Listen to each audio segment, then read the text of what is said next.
Hello बच्चों, आज हम लोग जानेंगे कि इंग्लिश में हाई स्कोरिंग कैसे कर सकते हैं कि आपको 100 में से एकदम 90 नंबर 95 नंबर आ सकता है। तो यह इंग्लिश में भी नंबर मंगाना उतना ही आसान है जितना हिंदी में है, बशर्ते आपके एक बेहतर प्लानिंग होना चाहिए, एक बेहतर रणनीति होना चाहिए और उस रणनीति की तरह अगर बनाएंगे तो आपको इंग्लिश में भी हाई स्कोरिंग हो सकता है। तो देखिए कौन कौन सी रणनीति है जो हमें अप्लाई करनी पड़ेगी और उस तरीके से हम बेहतरीन रिजल्ट कर सकते हैं। तो सबसे पहले हम जानते हैं कि आपके ऑब्जेक्टिव क्वेश्चन कितने होते हैं, 100 क्वेश्चन होते हैं। तो 100 क्वेश्चन में से हमें कितना बनाना होता है, तो हमें 85 बनाना होता है। उस 100 क्वेश्चन में से 40 क्वेश्चन आपके लिटरेचर सेक्शन से रहते हैं और 60 क्वेश्चन किससे रहते हैं, आपके ग्रामर सेक्शन से रहते हैं। तो जब भी आपको ऑब्जेक्टिव मिले तो सबसे पहले किसको बनाना है, आपको लिटरेचर सेक्शन को बनाना है। जो लिटरेचर सेक्शन आपके 61 से लेकर 40 नंबर जो क्वेश्चन है, 100 नंबर तक क्वेश्चन जो पूछे जाते हैं, उसको हमें क्या करना है, सॉल्व करना है। लिटरेचर सेक्शन को बनाने से फायदा क्या है कि इसका आंसर एकदम क्या होता है, करेक्ट होता है। इसमें कंफ्यूजन ज्यादा नहीं होता है। कोई पूछेगा कि हाँ भारत इज माय होम के लेखक कौन है, तो डॉक्टर जाकिर हुसैन तो है। इसमें कंफ्यूजन को कोई वाला चीज नहीं होता है। लेकिन ग्रामर सेक्शन में क्या होता है कि उसमें कंफ्यूजन वाला चीज होता है कि इसमें इज भी लग सकता है, वाज भी लग सकता है, हैज भी लग सकता है। तो इसमें कंफ्यूजन क्या होता है, ज्यादा होता है, तो डाउट भी ज्यादा रहता है। तो हमें क्या करना है कि हमें सबसे पहले किसको बनाना है, आपको लिटरेचर सेक्शन को बनाना है। और लिटरेचर सेक्शन में आपको बनाने के लिए आपको हम नोट्स प्रोवाइड कर ही दिए हैं। और जिन लोगों को नोट्स चाहिए तो आपके चैनल के डिस्क्रिप्शन में जाएंगे, वहां पर टेलीग्राम होगा, टेलीग्राम पे आप विजिट करेंगे, उसमें आपको फ्री ऑफ कॉस्ट आपके नोट्स मिल जाएगा। और सारे जो क्वेश्चन होंगे लिटरेचर सेक्शन उसी नोट्स में से आएंगे। वो 32 पेज के नोट्स है, उसी नोट्स में से आएंगे। आपको एक्स्ट्रा कोई पढ़ने की कोई आवश्यकता नहीं पड़ेगी। उसके बाद है लिटरेचर सेक्शन में अगर 40 क्वेश्चन है, उस 40 में से अगर मान लीजिए आप अगर 30 भी बना देते हैं या 35 भी बना देते हैं या 40 में 40 भी आप क्या कर सकते हैं, बना सकते हैं। आप बहुत अच्छे से पढ़े हैं। लेकिन अगर हम एक एवरेज लेते हैं कि अगर हम 40 में से 40 ना बने, लेकिन अगर हम क्या बना दे 35 बना दे, तो 35 एकदम क्या करना है, सही बनाना है। फिर उसके बाद हमें ग्रामर सेक्शन को क्या करना है, टच करना है। तो ग्रामर सेक्शन में जो आसान है, जैसे ना आर्टिकल है उसको बना दीजिए, वो आसान होता है। मॉडल्स वर्ब होता है उसको बना दीजिए।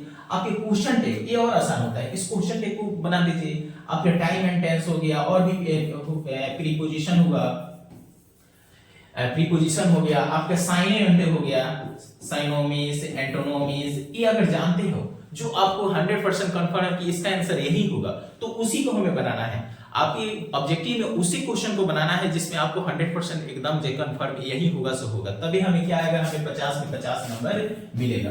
और जब 50 में 50 नंबर मिलेगा तभी हमारा स्कोरिंग क्या होगा, अच्छा होगा। और इसमें ये कोई पेरिडिकल तो सब्जेक्ट है नहीं, जे फिजिक्स केमिस्ट्री बायो तो है नहीं भाई 25-30 नंबर आपके स्कूल से ही मिल जाएगा। तो लेकिन इसमें नहीं, आपको 100 नंबर का रहता है। तो इसका प्लानिंग क्या होना चाहिए, 100 नंबर के जैसा होना चाहिए। फिर उसके बाद अब जब आएंगे सब्जेक्टिव सेक्शन में, तो सब्जेक्टिव सेक्शन में कैसे बनाना है, तो सब्जेक्टिव सेक्शन में आप जानते हैं कि सबसे पहले ऐसे पूछा जाता है। ऐसे कितने नंबर का होता है, 8 नंबर का पूछा जाता है। तो ऐसे लिखने का तरीका क्या होता है, हमने पिछले वीडियो में जिक्र किया है, उसको जाकर देख सकते हैं। तो इसमें ऐसे में क्या होते हैं, 5 जो है 5 हेडिंग पूछा जाता है, जिसमें से एक हेडिंग के बारे में हम ऐसे लिखना है। ऐसे लिखने का बेहतरीन तरीका है, उसमें आप इंट्रोडक्शन लिखेंगे, उसके बाद फिर बॉडी लिखेंगे, फिर कंक्लूजन लिखेंगे। ऐसे लिखने का क्या होता है, तरीका होता है। उसके बाद है एक्सप्लेनेशन कैसे किया जाता है, या प्रोज सेक्शन से होता है। इसमें भी कितना रहता है, 4 रहता है। 4 में से एक लाइन के बारे में हमें क्या करना होता है, एक सेंटेंस को हमें एक्सप्लेन कर देना होता है। एक्सप्लेनेशन में 3 चीजों का ध्यान दिया जाता है। सबसे पहले यह जो है कहां से लिया गया है, मतलब किस चैप्टर से लिया गया है। दूसरा, किसने लिखा है, उसके लेखक, उसके पोएट का नाम। और तीसरा, वह लेखक जो है वो क्या कहना चाहते हैं। अगर ये 3 चीज को अगर हम उसमें से मेंशन करेंगे तो हमें एकदम 4 में 4 नंबर मिलेगा। उसके जैसे में लिखेंगे, कोई सेंटेंस दे दिया है तो लिखेंगे this line has been taken from, उस चैप्टर का नाम लिखेंगे। इट इज रिटन बाय, यह किसके द्वारा लिखा गया है। उसके बाद उस लेखक के बारे में 1-2 लाइन लिख देंगे। फिर पैराग्राफ चेंज करेंगे, लिखेंगे in this line the poet said या द ऑथर सेड। उसके बाद वो जो लाइन दिएगा उसको उतार देंगे, या उसमें कोई यहाँ ऐड करना चाहते हैं तो उसमें ऐड कर देंगे। तो यह क्या होता है, एक्सप्लेनेशन लिखने का तरीका होता है। फिर आपकी लेटर कैसे लिखेंगे, तो लेटर लिखने का भी हम तरीका आपको बता दिए हैं, आप या शॉर्ट नोट्स में भी आप देख सकते हैं।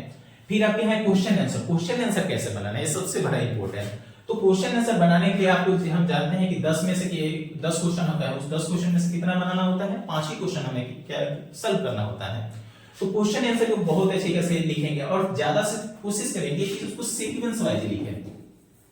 ऐसा नहीं कि 5 नंबर के पहले F लिख दिए, फिर उसके बाद यहाँ पर E लिख रहे हैं, नहीं, उस 10 क्वेश्चन में से हमें जो आता है उसको क्या कर रहे हैं, ठीक है, और उसको सीक्वेंस वाइज बनाना है। पहले मान लीजिए A नहीं आता है तो B को बना लीजिए, उसके बाद C को बनाइए, फिर D को बनाइए, इस तरीके से आगे पीछे बनाएंगे तो ऐसा कोई दिक्कत नहीं होता है, लेकिन सीक्वेंस में रहेगा तो क्या होता है, साइकिल के बर्डन एग्जामिनर पे नहीं पड़ता है। उसके बाद सबसे इंपॉर्टेंट 6ठा नंबर क्वेश्चन, ये तो सबसे एकदम रसगुल्ला है, एकदम क्या है, सबसे आसान है। 6 को क्वेश्चन दिया गया और उसमें से मात्र 3 ही को क्या करना होता है, बनाना होता है। और तीनों क्वेश्चन में से आपको सबसे आसान है, उसमें क्या है, match the flowing. Match the flowing कैसे बनाया जाता है, ये आपको हम बहुत अच्छे से तरीके से बनाए, एक से या तो डायरेक्ट हम यहाँ पे लिख सकते हैं, जैसे में कोई क्वेश्चन होता है उसमें लिख देते हैं कि भाई एक का C होगा, 2 का D, इस तरीके से भी लिख सकते हैं। और सबसे बेहतरीन होता है कि उसमें हम क्या करेंगे, राइटर नेम और पोएट नेम एकदम सामने सामने मिलाएंगे। ऐसा नहीं कि इसमें कोना कोनी इस तरह करेंगे तो उस तरीके से अच्छा नहीं लगता है। तो प्रेजेंटेशन आपको क्या होना चाहिए, बेहतरीन होना चाहिए। और किस तरीके प्रेजेंटेशन होना चाहिए आपको स्क्रीन पर दिख रहा होगा। फिर उसके बाद रहा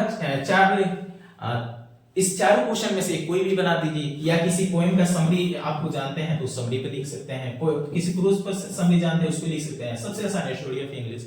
स्टोरी ऑफ इंग्लिश में से 4 क्वेश्चन जो हर साल आता ही आता है, चाहे ओल्ड इंग्लिश हो, मॉडर्न इंग्लिश हो, मिडिल इंग्लिश हो, या इंग्लिश एज ए इंटरनेशनल, इसमें से आता ही आता है।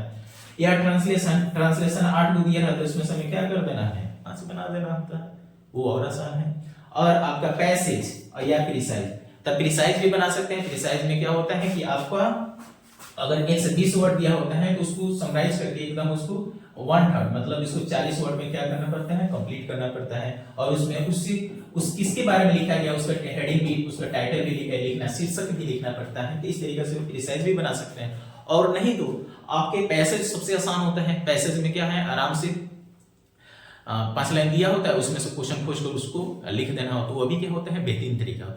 तो आप जो भी लिखेंगे, आप जो भी एक कॉपी पे लिखेंगे, आपका प्रेजेंटेशन इतनी शानदार होना चाहिए कि उसको आदमी को देखकर क्या हो जाएगी, एग्जामिनर को देखकर मन गदगद हो जाए, कितना शानदार लिखा, वो दिल खुलकर क्या करेगा, नंबर देगा। एक जॉन किट्स ने कहा था कि a thing of beauty Joy forever, एक वस्तु की क्या है, सुंदरता जो होती है हमेशा आपको खुशी देती है। अगर आप सुंदर तरीके से लिखते हैं तो आपको एग्जामिनर एकदम दिल खोलकर नंबर देगा। लेकिन वही अगर गंदे तरीके से लिखेंगे तो एग्जामिनर पे इंप्रेस नहीं पड़ता। देखना ना कि अगर कोई सुंदर आदमी हो तो पहले इंप्रेशन उसको चेहरे से ही वो लोग के सामने वाला क्या हो जाता है, आकर्षित हो जाता है। बाद में पता चलता है वो फालतू ही क्यों ना हो, बाद में उसको पता चलता है। लेकिन इंप्रेशन, तो फर्स्ट इंप्रेशन उसका क्या होता है, बेहतरीन होता है। तो आप जब भी लिखेंगे ये तो पहला और दूसरा पेज में बेहतरीन राइटिंग लिखेंगे, और ताकि एग्जामिनर लगे कि बहुत अच्छा लिखा है, और वो अपने दिल खुल के क्या करेगा, नंबर देगा। तो इस तरीके से प्लानिंग करके लिखेंगे तो आपको एकदम बिल्कुल आपको 100 में 100 नंबर आने की ज्यादा संभावना है। Thank you, best of luck.